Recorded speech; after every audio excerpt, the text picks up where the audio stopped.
Another Dooley Noted Podcast comes to you from the Coach's Podcast Room at Spurrier's Gridiron Grill in Celebration Point. Hello again, everybody. I am Pat Dooley, of course, and this is Another Dooley Noted Podcast presented by Titan MRI from the Meldon Law Gator Studios. We've had a good day today. We think we've solved the problems that we had over the last couple of weeks. And we're already working on new graphics and some cool things that we're going to try to do. You're going to see one of them today, hopefully, if it all works out. And we got a lot of going on. We're going forward. It's not quite football season yet. You know when football season starts? August 1st. You know why? Because when you get to August 1st, there's a game that month. You can't say that football season has started at SEC Media Days when there are no games in July. There's a bunch of games in August. Florida doesn't play, but there are games in August. So that's when football season starts. So we appreciate all of you for sticking with us during it was just a computer issue. We got it resolved. We got a new computer. We went to all the expense to get a new computer just to make sure we wouldn't have this problem again that we had earlier. But nobody's fault. Things happen. You complain to me. Kind of like that song, You Belong to Me. Is that Carly Simon? I think so. Maybe not. Anyway, and I can't sing. There's that. All right, Coach Spurrier will be in here a little bit later today. We'll talk to him a little bit about what happens, in the fall camp, what you need to get out of fall camp. I'm curious to get his take on that. On Friday, Andrea Adelson, we've had her on before. She's great from ESPN. Covers mostly the ACC, but all of college football, and she really knows her stuff. Can't wait to have her and talk about all the stuff that went on at their media days. In fact, the Big Ten, I think, is the last one that matters, which I think starts tomorrow, is the Big Ten. So, in fact, they had a poll that came out today, even though they don't do a poll. Isn't that weird? The Big Ten refuses to do a media poll, but the media just does it anyway. It's kind of like the All Sports Award. Yeah, we're going to quit doing that because Florida wins it every year. We said, well, we'll do it at the games. Somebody will do it. Somebody will keep score. We know that. All right, it is time, as we always do, to start off the show for our Hand Law starting lineup. And, of course, we love Chris Hand over there at Hand Law, and we got a lot of things we're going to do. We may have to do something new graphically with that. I mean, the starting lineup, maybe we'll do something a little bit more creative with that, because we're trying to do some more creative things, especially now that we have that brand new computer. So the Hand Law starting lineup, as always, is brought to you by Hand Law. We love Chris Hand over at Hand Law. They do a great job.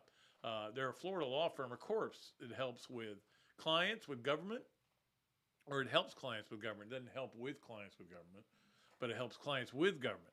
You can learn more about Hand Law by visiting its website at www.hand.law. The firm is available for consultation in Jacksonville. We appreciate them and look forward to that. By the way, Robbie Andrew will be on today for Yes, No, Where, Maybe. We didn't know if he was going to be able to make it, but and this is something, we're all sending out prayers to Patrick Young. We're all trying to do what we can. There's a GoFundMe. I talked about that before. If you can help him out, then you read the story about John Mechie, who I loved him as a player at Alabama. Just got drafted in the first round, has leukemia, may have to miss the whole year. They say it's very treatable. And prayers also for Robbie's brother, Tim, who just had prostate surgery, and that's never fun. I've been through it. I know. It's not fun at all. All right, here's the Hand Law starting lineup on that very positive, uplifting note. And what we're going to do today, because there's not a lot of news out there, let's face it, is we're going to give you the 5 questions that I want you to answer as fans. And you think about it, talk about it. You can email me. You know how to get a hold of me, patrickdooley54@gmail.com. Most of you have got my phone number. I know that for a fact. But here are the questions I will throw at you, and you tell me if I'm right or wrong on some of these. Number 1 on the Hand Law starting lineup. Most important game for Florida this football season. Now, the first reaction is Georgia. Of course, it's always Georgia. I don't think it is. I think it's Kentucky, to be honest with you. And it feels like there's been a lot of years when I've said this, and I'm not even sure what my obsession is with Kentucky. But if Florida the Utah game would be big from a national scale.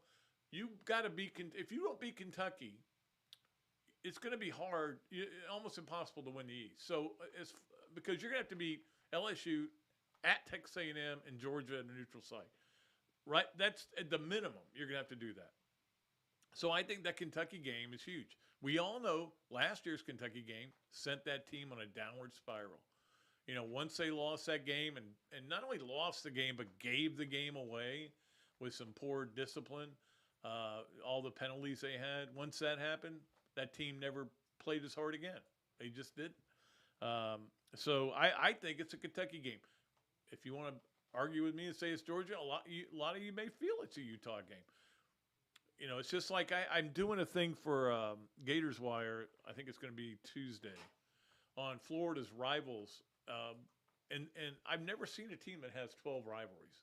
And I do this thing, Dooley's dozen. So I was like, can I come up with 12? Or I'm not going to do it. I'm not going to force somebody. I came up with 12 pretty easily. And that's where you could even argue LSU. You could argue certainly FSU, Tennessee. I mean, Tennessee hasn't made it much of a rivalry, but they're a big rival. They used to be a huge rival. But anyway, I think most people I would think most people would split it or divide it between, because you don't split three things, you divide them. Between Utah, Kentucky, and Georgia, there's arguments to be made for all of them. Okay, number 2. What would you like to see at the Swamp? Because here's the thing. Scott Strickland's got everything in place now. That facility over there, they planted palm trees. They're moving weight stuff in. I know that talking to Trent Whittemore the other day, and a lot of stuff. I mean, they've been in there. They haven't been in the locker room. They're saving that for a big reveal. But okay, so that's done. He's got his play-by-play guy. He's got all his coaches hired. The next thing he needs to do, and he knows it. I mean, this is what he's told me, is make the Swamp a better place to be. What would you like to see? What would be the number one thing you'd like to see changed at the Swamp? And I do a couple of these out there in my column on WRUF.com. I write the back nine still every Monday, and some people say I missed the back nine. Well, just go read it. It's right there. It's not a paid service. Two things I do out there is, number one, I think they've got to get better at getting people in the gates. The way we do tickets now, they're all done electronically. It makes it tougher, I know. There's more scrutiny about what you can bring in and stuff. I understand all that. They've got to make it quicker to get through the gates. And secondly, people aren't going to like this when I say it. I would build another parking garage at the O'Connell Center. If you can increase parking by, I don't know, 1,000, whatever it would be, wouldn't that be a smart thing to do? Not only for the fans at the games, but just for life. And over at the University of Florida, it's been fun all summer. Park wherever you want because, different time of year. But that's what I would ask for. But what would you do? That would be number 2. Number 3, and this is another one where you think you have the easy answer, and I'm not sure you do. Who is the most important player on Florida's football team this year? And most people go, well, Anthony Richardson. Well, he's very important, and he may be the most important. But I can make a Ventrell Miller argument because I've seen what they look like without him, and it isn't pretty. They can't stop the same play over and over again. I think it's really important that he stays healthy.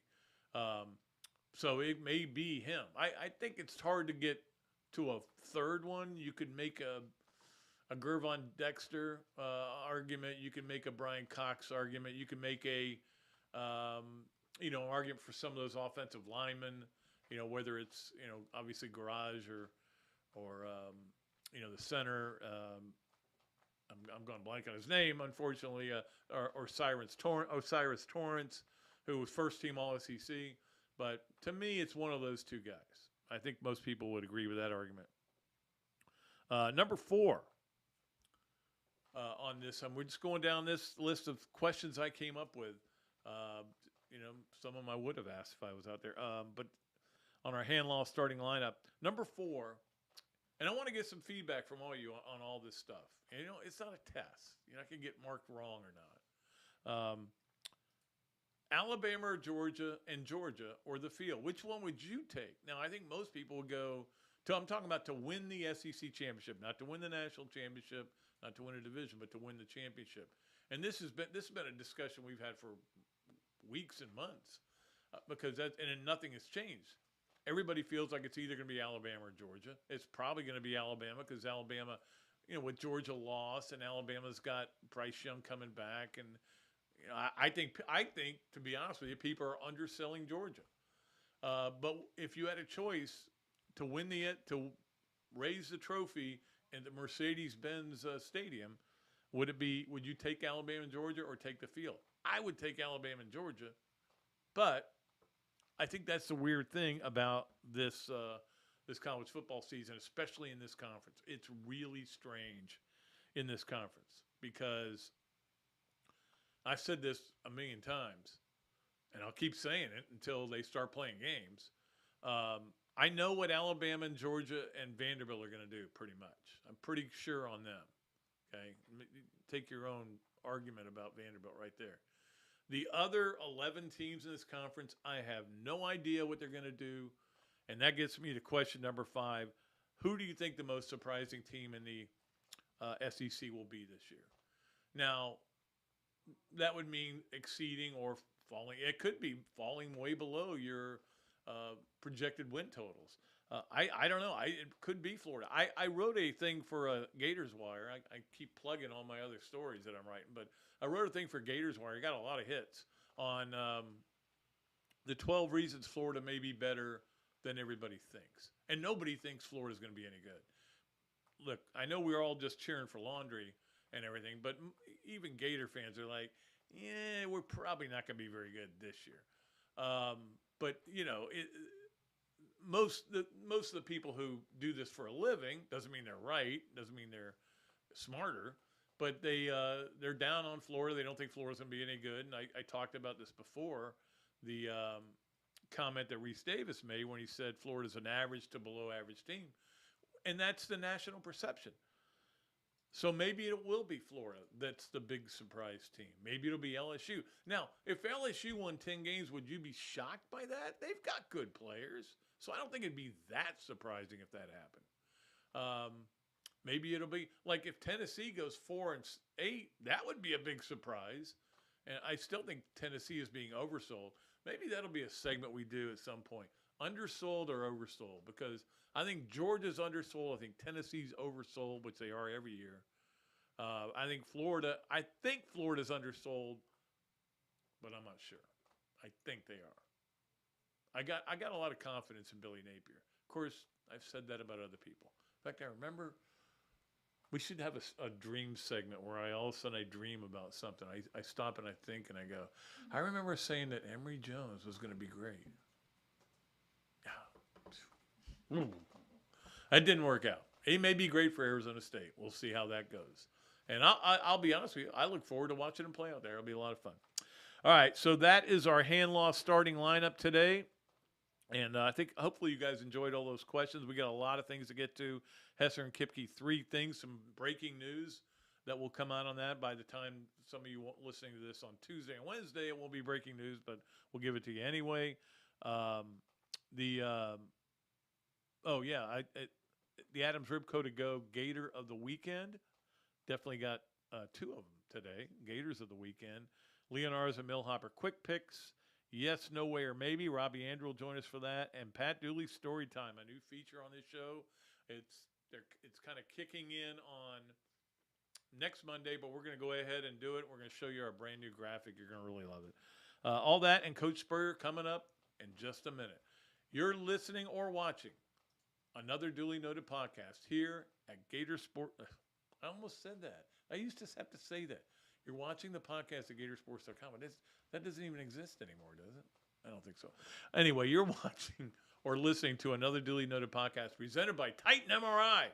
Go get them. Hello there, everybody. I'm Pat Dooley, of course, from Another Dooley Noted Podcast. And this is a great Adam Brewer, and he's just opened up a place here, Adam Ribco to Go. What gave you the idea to do this, to have a to-go place? We really like the fast concept, being able to get the barbecue Now we have this new online ordering. So before it was a call ahead carry out, quick service. We have like a curbside kind of a deal where everything's ready to go for you. And then we thought, wow, we have a really great dine-in concept, but how can we make this streamlined for the customer and make it easy and accessible for all parts of town? Adam's Rib Co. to go. Come on down and enjoy it.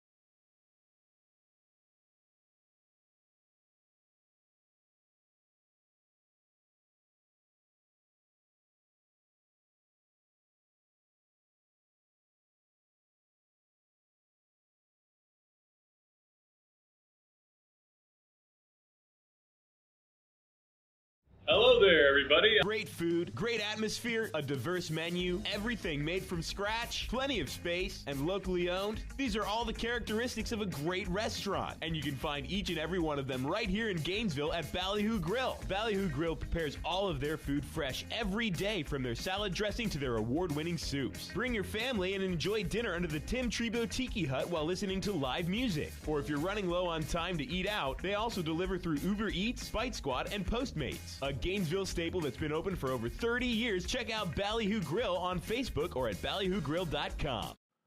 Another Dooley Noted Podcast comes to you from the Coach's Podcast Room at Spurrier's Gridiron Grill and Celebration Point. You can watch and listen to us on Facebook and YouTube for every podcast that we do on Mondays and Fridays at 2 o'clock. Listen to the podcast whenever on Apple Podcasts, Spotify, Google Podcasts, Overcast, any of the other 39 platforms where you can find this podcast or your favorite podcast.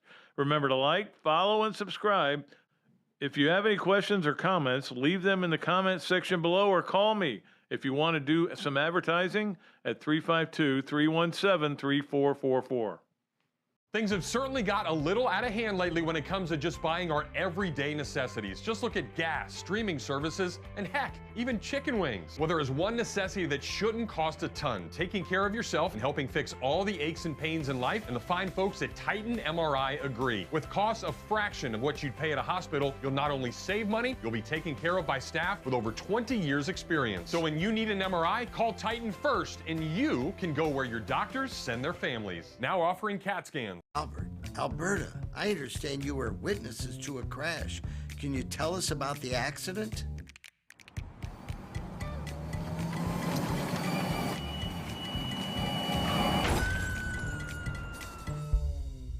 When you're in a crash, it's important to get witness statements immediately after the accident. Whether you're in a car, truck, motorcycle, scooter, or even a golf cart accident, at Meldon Law, we won't back down.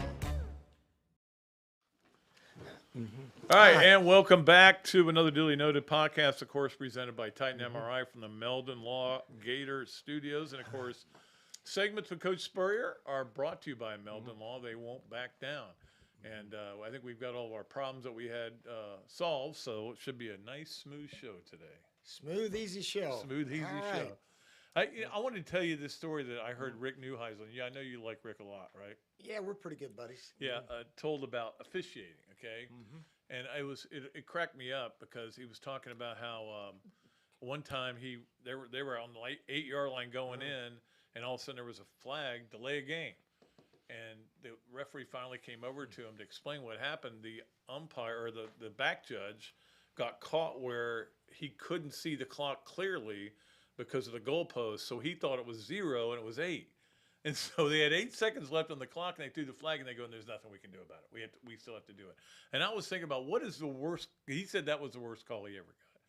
And I was trying to think of the worst call you ever got.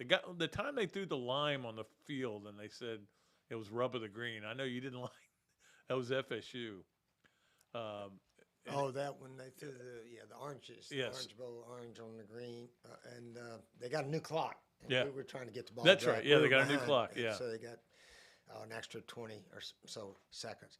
But I think worst call, we were playing at LSU, and we hit a 20-yard pass. We're down 28-21, ended up losing it that. And Jesse hit past midfield. And all of a sudden, the referee threw a flag out. The play was all over. He went out and said my foot was on the sideline. And I was behind the, you know how coaches sometimes stand, silent. And they penalized 15 yards because my foot was on the sideline. And DiNardo, all kind of the film showed he was actually kneeling on the field at times when the ball was down on the other end. And but yeah, that guy, history. He's from Georgia, and we were beating him pretty good back in those days. And I bet he went back, told his buddies, "I got even with Spurrier and them Rangers." I'm serious. I bet he did say that. That was the kind of guy you could tell he was. And he was an SEC referee. How much do you feel like your input when you talk to the league office used to help, even whether you're at Florida or South Carolina? I mean, either way. Oh, I think it helped a little bit. Commissioner Kramer and Commissioner Slive. When we started winning, those referees, they went to other schools in the SEC. Yeah. And they didn't like us very well, Pat, for some reason. And I always rather have the ACC refs. When we played FSU, I'd much rather had those guys here at our place than when we went up there and had SEC refs. Yeah, except Alma Matthews was a Vanderbilt player, and he let Jabbar Gaffney get away with that catch. He was a referee on that play. Yeah, he made the call, and he sort of turned away from it. So I don't think he saw the ball slip out. But and back then there was no you'd have no chance no of getting replay. that right. So he made the call, touchdown, and that's it stuck. So that was a good call for us. Yes, it was. But again, it would have been third down, and you still could have gotten a touchdown. It wasn't like it was the last play. Yeah, that's true. Yeah. And we could have kicked a field goal to go into overtime, possibly, if we had to. All right, so it's that time of the year. It's really hot, steamy, and everybody is getting ready for fall camp. Why they call it fall camp, I don't know, but it's in the middle of summer. But summer camp. Yeah, exactly. Yeah. But when you went into summer camps, what were you hoping to get? Did it depend on your team, what team you had that year going forward? Well, we usually were having competition for positions. Yeah. Guys had to earn it one year to the next year. I remember when I got here in '90, some of the guys on the team said, if you were a starter one year, you automatically were a starter the next year. They said, Coach Spurrier and his guys, they don't do it like that. And I said, no, we keep the competition open. One guy may improve a bunch, and the other guy may sit on his tail all summer. Right. So we'd have competition for playing time and competition for starting positions and all that. So then we'd start focusing on our opponent almost 2 weeks ahead or 10 days, something like that. We didn't want to emphasize the opener all, preseason. You get around a month of preseason, I think, 4 weeks, and then start playing. So we'd just practice and try a lot of things and then concentrate on the game plan about 10 days before the first game. Yeah, what was the toughest opener you ever played? Because really, you guys usually played Southwest Louisiana or Houston or down the line guys a little like bit. Yeah. And we did open up in '92, as a matter of Kentucky, fact. yeah. I was looking at our schedule. We opened up with 3 straight conference games. We opened up with Kentucky here. We beat them. I remember telling Shane they knew one of our signals, the hitch pass. So we knew they knew. So we were going to signal the hitch pass and have the hitch and go on. And I told the guys, I said, we're going to score. This is going to be a touchdown play. Trust me, this is going to be a touchdown. So we were comfortably ahead. And I said, well, let's go ahead and call it. It was in the fourth quarter. So I call it. And Shane gave a little pump. And then he backed up a little bit. And our guy broke wide open. He got hit while he was throwing right to the Kentucky DB. And he went for a touchdown. And I said, well, I told you he's going for a touchdown. I didn't know which way. But, we didn't block very well on that. And Shane pumped, and then he retreated, and got hit. And so I think we beat him 40-19 or something like that. Yeah. But then we lost to Tennessee and Mississippi State. We were 1-2 that year. That's right.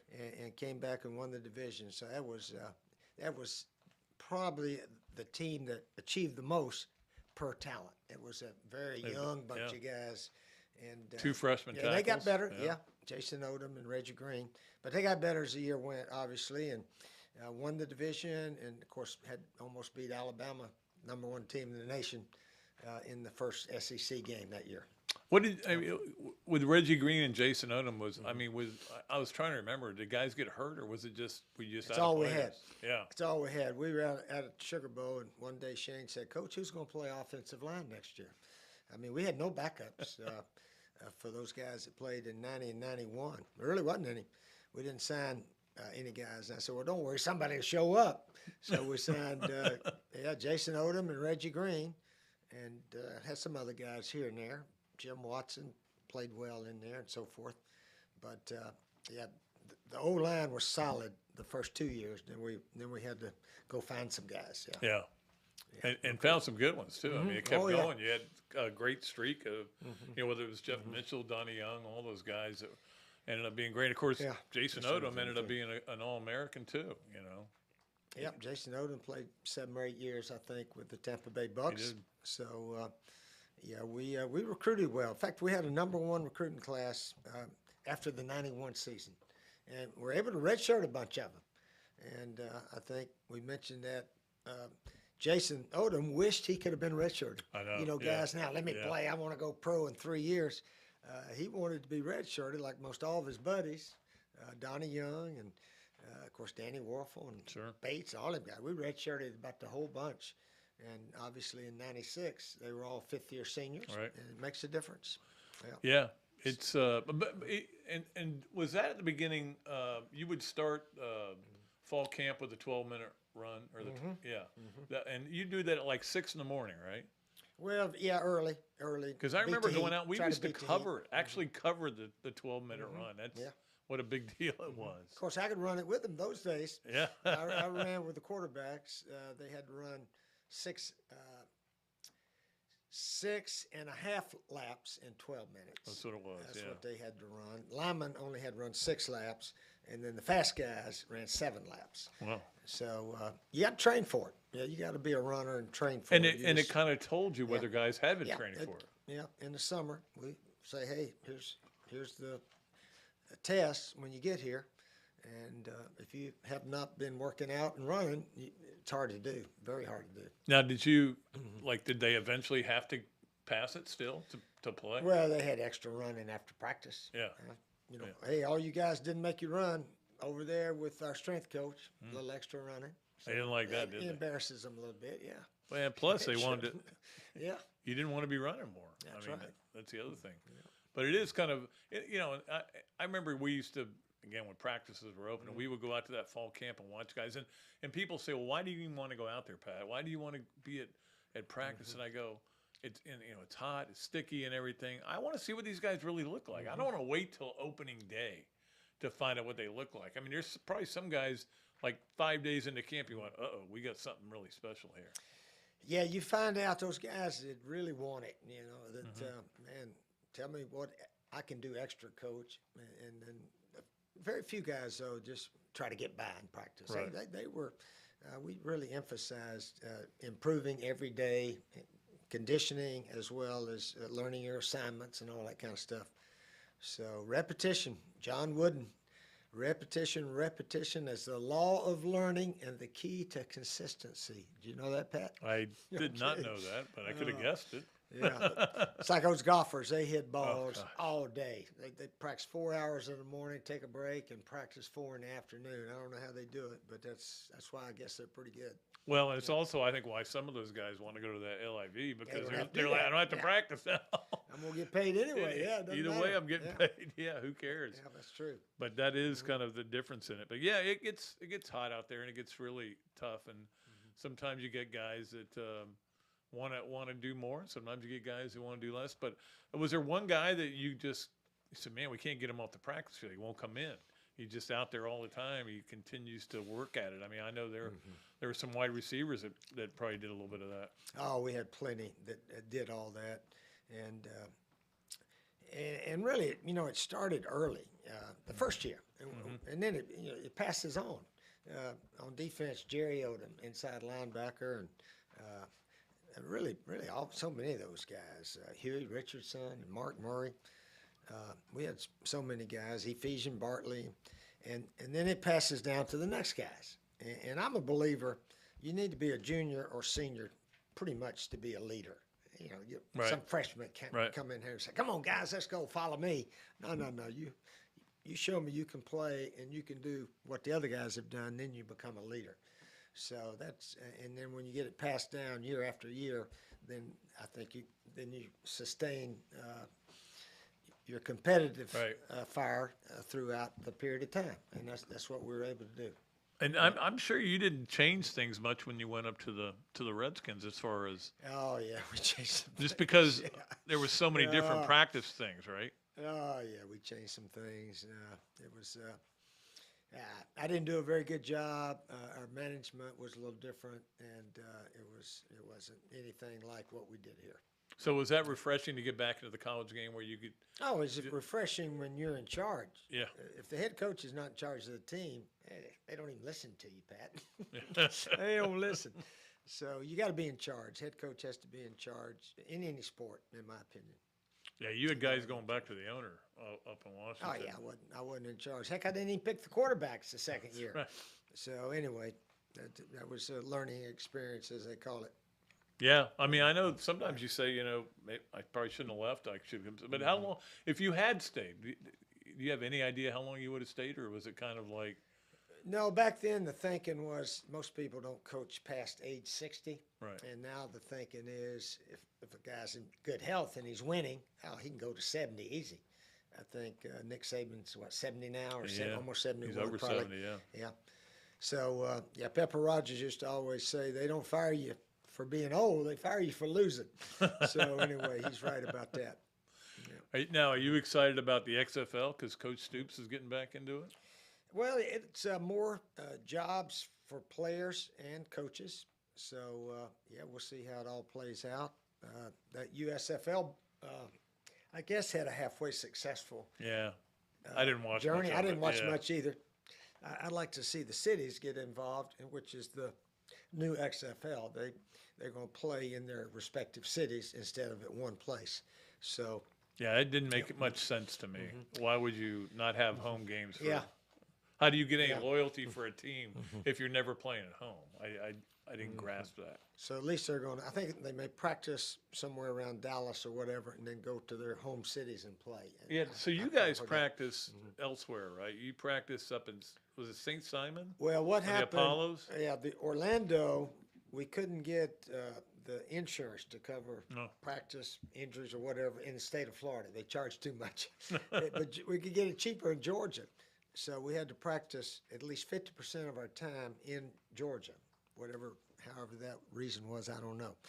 So we lived in Jacksonville, got on the bus, and went up to Kingsland and practiced at the county high school there. Very nice. Had lunch up there. And it really, I tell you, we had some good camaraderie. Yeah. We it was sort of funny. We won every road game, and the only one we lost was a home game.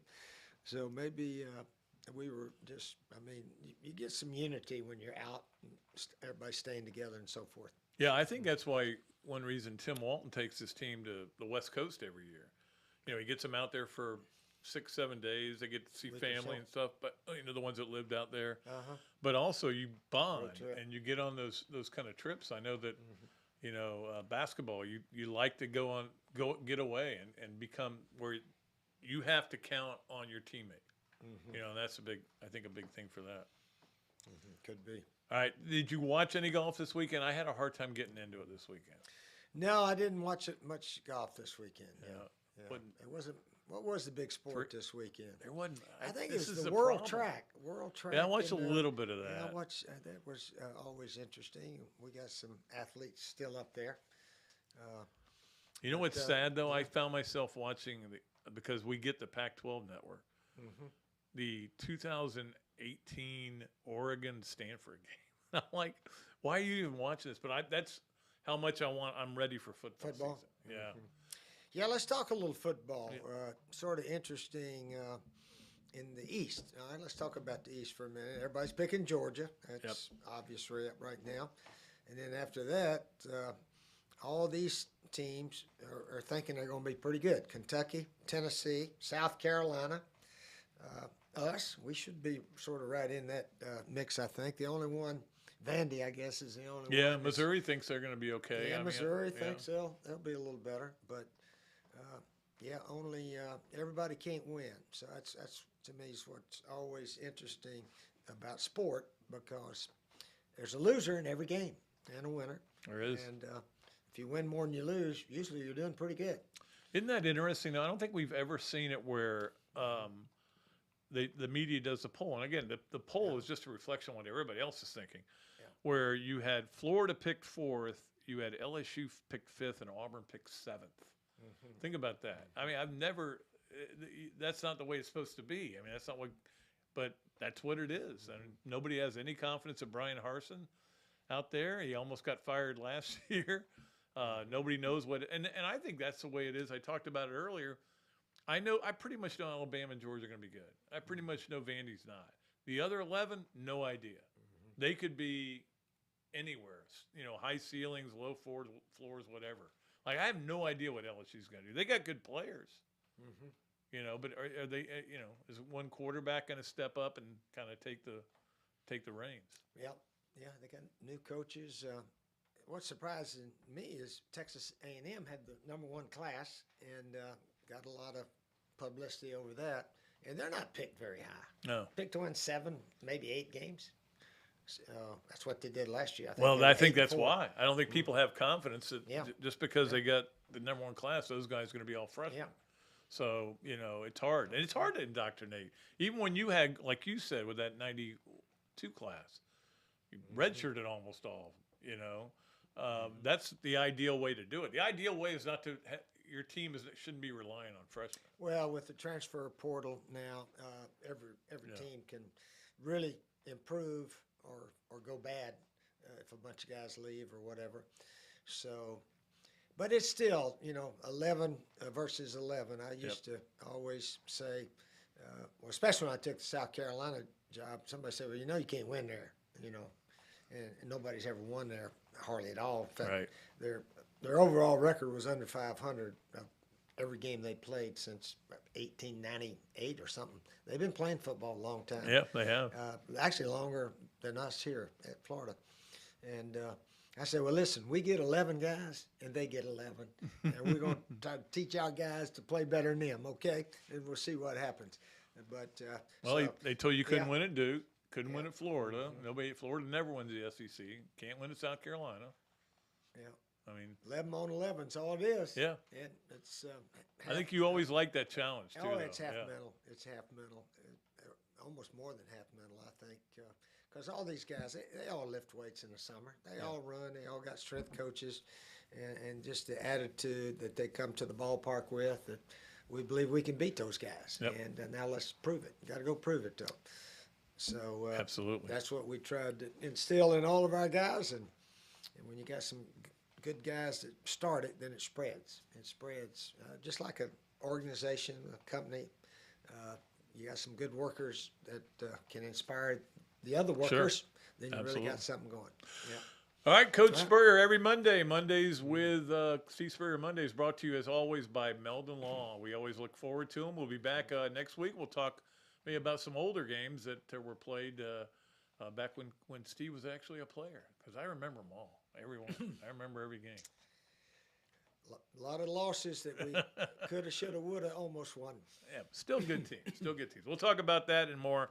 We'll be back with all of our good stuff. We love to do Hesser and Kipke, 3 things. The Adams Ribco to Go Gator of the weekend.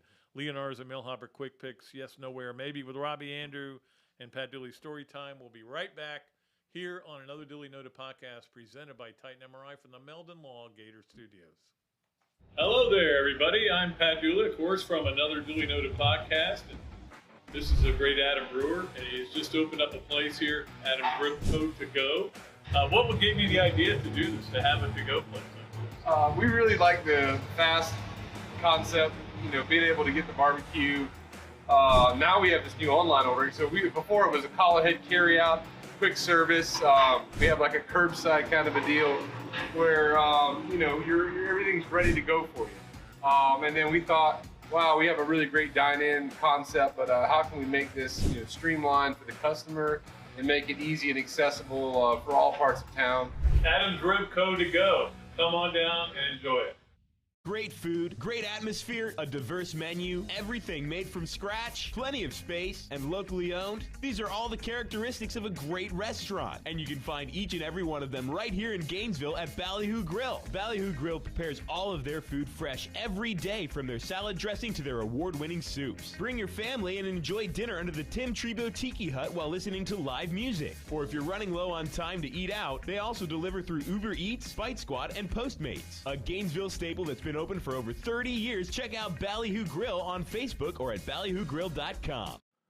Another Dooley Noted Podcast comes to you from the Coach's Podcast Room at Spurrier's Gridiron Grill and Celebration Point. You can watch and listen to us on Facebook and YouTube for every podcast that we do on Mondays and Fridays at 2 o'clock.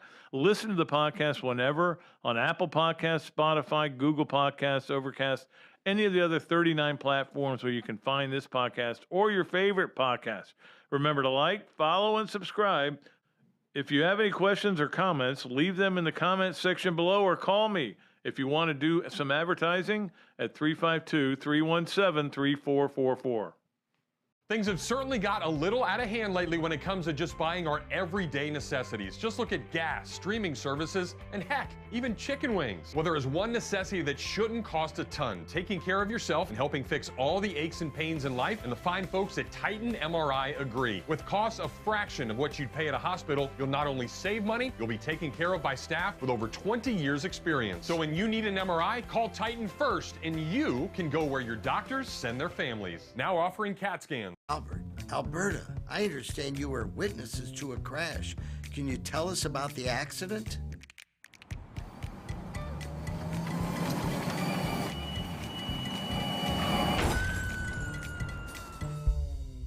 When you're in a crash, it's important to get witness statements immediately after the accident. Whether you're in a car, truck, motorcycle, scooter, or even a golf cart accident, at Meldon Law, we won't back down.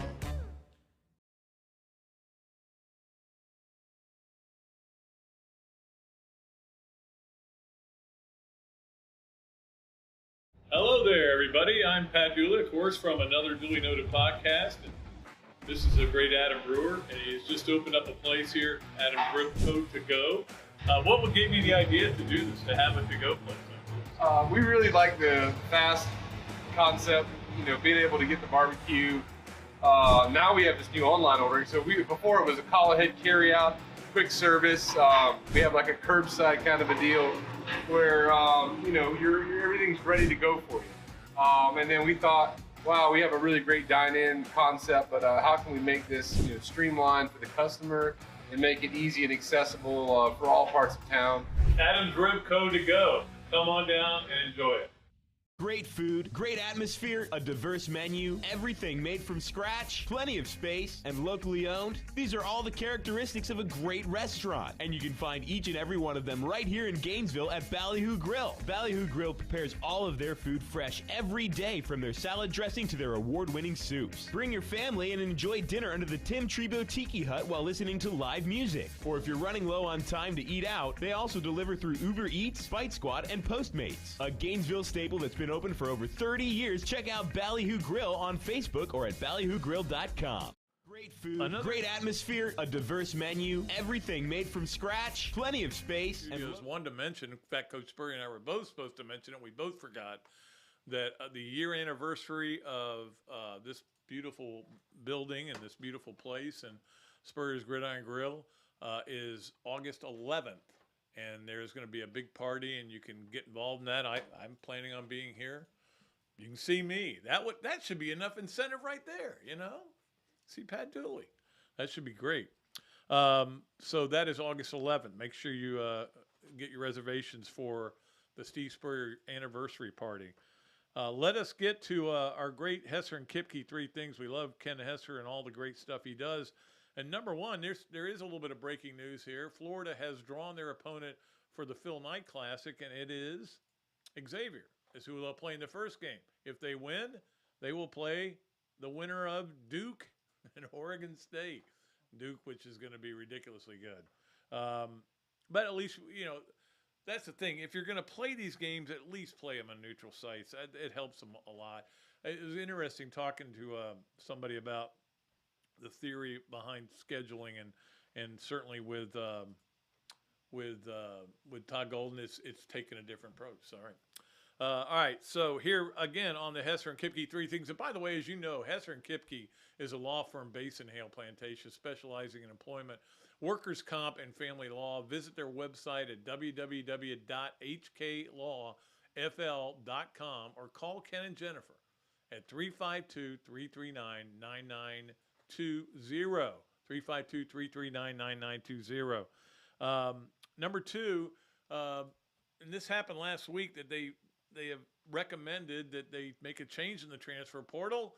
You can transfer anytime. You don't have to sit out ever. Just go. You can play 4 schools 4 years, 5 schools 5 years, whatever you want, which seems like it's going to pass. Now, it's a weird deal because I was reading something by Dennis Dodd that if guys, you've got to be in really good academic standing in order to be able to transfer. Even still, you can't just transfer. And this is what happened with Eric Gilbert. Remember, went from was going to go to Florida, and apparently academically was going to be an issue. Ended up going to Georgia and didn't play all year, but academics were part of that problem too. So it's not just like you can play right away. You got to have, but it'd be hard to go to 4 schools in 4 years. Although I think Tate Martell played for 8. But I'm not sure. He never really played for any of them. But it's getting crazy. And again, and now with this entitlement, the players are feeling. Sean Clifford, the quarterback at Penn State, has made there's a demand that the players want a share of the TV revenue, and it just feels like it's almost getting out of control. I'm trying not to be the old man telling people to get off his lawn and pull their pants up, but it just is getting weird. Crazy every day. And finally, here on the Hesser and Kipke 3 things, Tennessee, 18 violations under Jeremy Pruitt, and Jeremy Pruitt is, of course, been fired. It'll be interesting to see what happens to them. Does it get, I would, you never know. They didn't take a bowl ban, even though they fired Pruitt. They felt like they'd done enough by getting rid of him. But at some point, you have to say, hey, why weren't you more compliant? Why didn't you see this? Why wasn't this problem solved earlier? Why did it go on as long as it is? Again, the NCAA's gumming its food. I don't know how serious they're going to take it. That is our Hesser and Kipke 3 things. And again, thanks so much to Ken Hesser and Jennifer Kipke for being a great sponsor of us. We are now going to go to the Big Mills Cheesesteak Zoom line for our Big Mills Cheesesteaks Yes, No Way, or Maybe. And is brought to you by Big Mills Cheesesteak, street dining done right, and is brought to you with the great Robbie Andrew. Robert, how are you? Okay, I'm not hearing him. Can I hear him now? Can you hear me now? Nope. Hey, can you tilt your thing down just a little bit so I can see you better? There you go. Still can't hear him. Oh, it's your mic. You're on mute.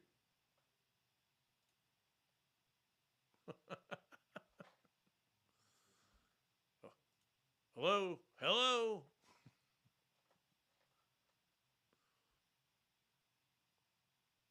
Nope. Still can't hear him. Hustle. You didn't hustle up to get your mute solved. Nothing but dead air. That's all I'm getting. And is there anything else? Are we just gonna? You're having problems. Well, goodbye. I guess we just have to let you go because we can't hear you, and I don't know what the problem is on your end. So I'll ask myself the questions. I could do this. I could ask you the questions, and you could either do thumbs up or thumbs down. How about that? All right. Number 1 on Yes, No Way, or Maybe, brought to you by Big Mills Cheesesteaks. LSU was picked to finish 5th in the West. Will they finish 5th in the West, Robbie? Oh, you think they are? Okay, they could. Number 2, Tennessee won't have a bowl trip this year, whether they don't qualify or they have to take a self-imposed bowl ban. Nope, you're not seeing that? We'll see what happens there. I would love for you to be able to explain these. And finally, the Rams repeat as Super Bowl champions. No, come on, man. I think they will. I think they will. I think the Rams are going to repeat. All right, that's going to do it for Yes, No, Where, Maybe, and we'll try to figure out what's wrong with your computer. For once, it wasn't our fault. That was just Robbie's on his brother's computer because he's down there visiting him, who just had surgery, and we certainly are appreciative that Robbie even took the time to come on. I don't know what. I guess he just didn't hit the mute button, right? Who knows? All right, it is time for us to go to the Adams Ribco to go Gator of the Weekend. And for our Gator of the Weekend, it's Gators of the Weekend. Two great athletes at the University of Florida, champion Allison and Talitha Diggs. Both won or part of the 4x400, one on the men, one on the women. 4x400 at the World Championships, won gold medals. That is such great news for them. And we appreciate Adams for being a sponsor. We've gone, I tell you what, we're kind of at the end of the rope. We only have a month to go where we have to come up with Gators of the Week or Gators of the Weekend. So we may just change it over and do something more fun for a little while and then get back to it once we get into the seasons, because we're basically out of season right now. Although usually something will happen. Something will pop up and I'll go, oh, yeah, that would be a good one. But we appreciate Adam for being a great sponsor and especially for cooking up great barbecue because, believe me, we take part at least once a week, sometimes two. All right, at the Leonardo's and Millhopper Quick Picks, and you guys didn't do well last week. You all picked the Braves, and the Braves can't finish South Series for some reason, and almost all of you picked the Braves. I think only 3 people qualified this week. And again, we're coming near the end to get ready to pull another one. We'll probably do it next Friday for the Leonardo's and Millhopper Quick Picks, which will include a prize package and $25 at Leonardo's at Millhopper. And just to get you guys all in here and try to get things, get some more names on the sheet. Here's what I'm going to do. Here is what I'm going to do. Do the Braves win a game between now and next Friday's show? One game. That's all I got to do is win one game. You say yes or no. I'm trying to get qualifiers. You see what I'm saying here? In fact, part of the other reason is I wrote down the games that was being played Sunday instead of the games that are being played this week. And I don't have time to look it up. Okay. Just put down yes or no. If they don't win a game, I'm blaming all of you for that. But so that'll be our Leonardo's at Millhopper Quick Picks. And finally, here on the show, I think we've covered everything, right? Hesser and Kipke, yeah. It's time for Pat Dooley's story time. And again, this is a new sponsor it's actually coming on board at the start of August. And we're excited about them, East Lake Pediatrics. And there it is. We got a brand new logo for this. How sweet is that? It is pretty cool.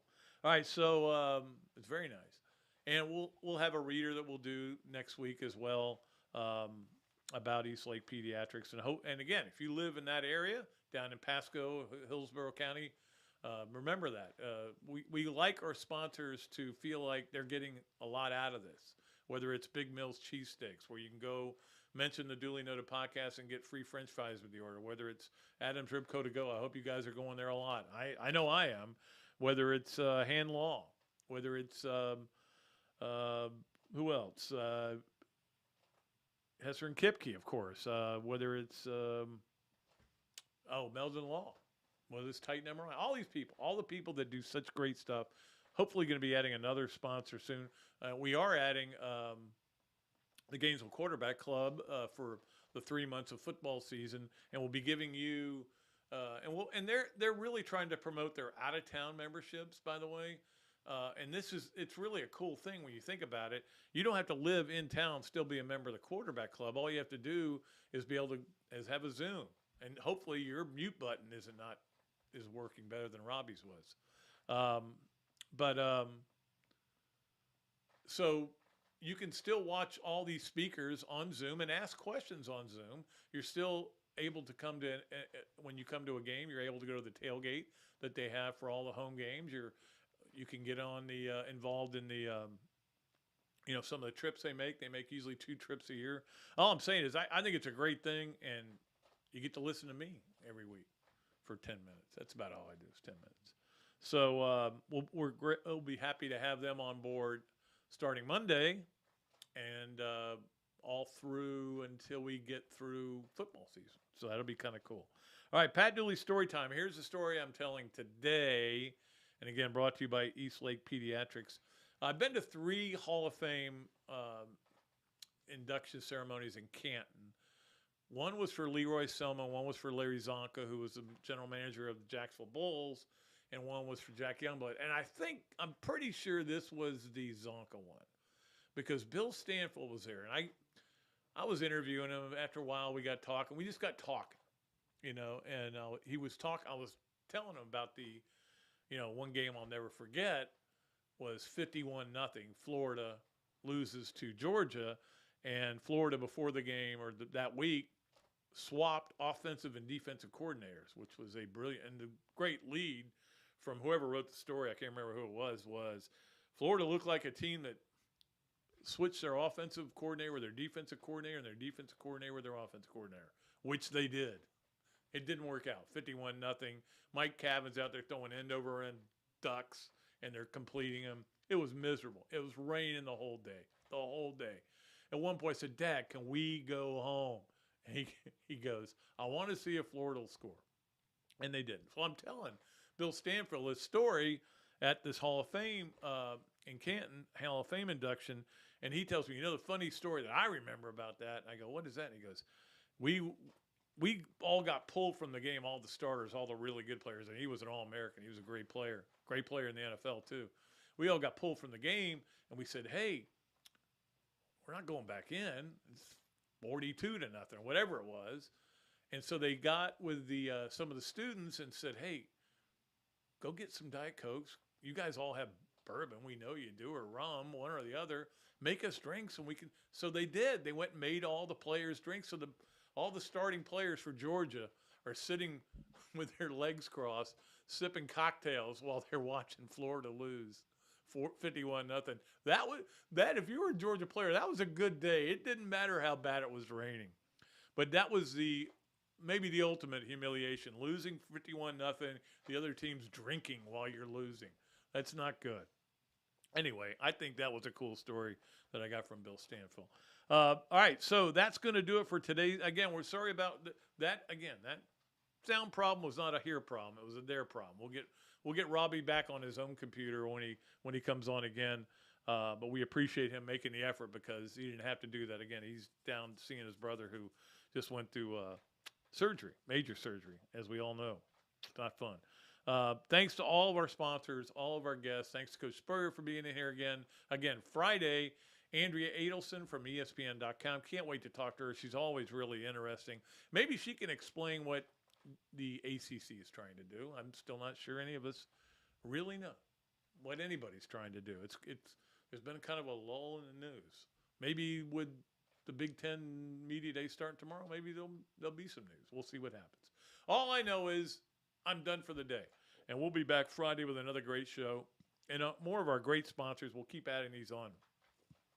I'm telling you, I am excited about football season. Not just the season, but how good this show is going to be in football season. I really am. I'm fired up. We've had some glitches coming at you hard. I promise you.